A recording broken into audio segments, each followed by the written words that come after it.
former South Sudanese Vice President Riek Machar is reportedly being held in South Africa. Reuters news agency quotes political sources saying that Machar is being held under a virtual house arrest near Pretoria, with his every movement and communication under tight surveillance.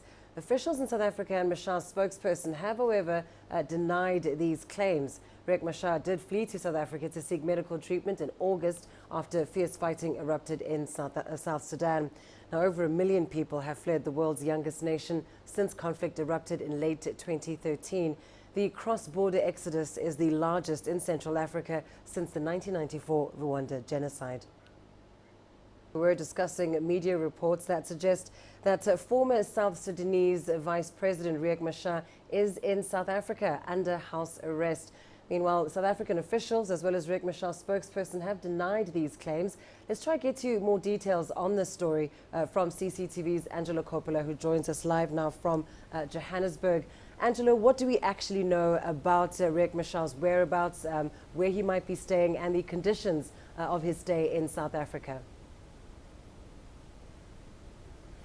Well, Lindy, the Institute of Security Studies says that he has been effectively detained in South Africa for several weeks now under an agreement between the South African government, the South Sudanese government, and South Sudan's neighbors and key international states. Principally, according to the ISS, it seems that the US is involved here, and that's according to those South African officials. The official reaction has been that he is a guest of the South African government, and that's according to the South African Department of International Relations and Cooperation's Clayson Monyela, who told me this a little earlier.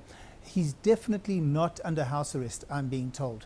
There's no clarity also on the status of his diplomatic passport, but he is supposedly staying somewhere near Pretoria in an unknown destination or location. Lindy? And what's quite surprising about this, Angelo, is that many people will remember that South Africa hosted South Sudan's President Salva Kiir at the objection of international organizations like the ICC. At this point, do we know what South Africa's President, Jacob Zuma, what his stand is and his strategy is with regards to the political crisis in South Sudan?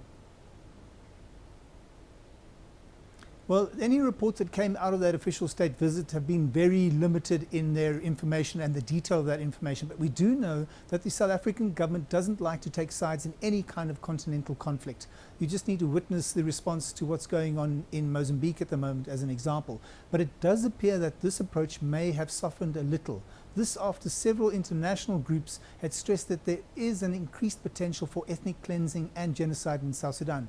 At November's Addis Ababa summit on countries volunteering troops for African capacity for immediate response to crises, that's the ACIRC, South African President Zuma and the Ugandan President Museveni actually stressed that that group of volunteer soldiers was necessary to prevent genocide and other atrocities on the continent. So we may have seen a shift in Pretoria's approach to getting more involved in continental conflicts, specifically in South Sudan.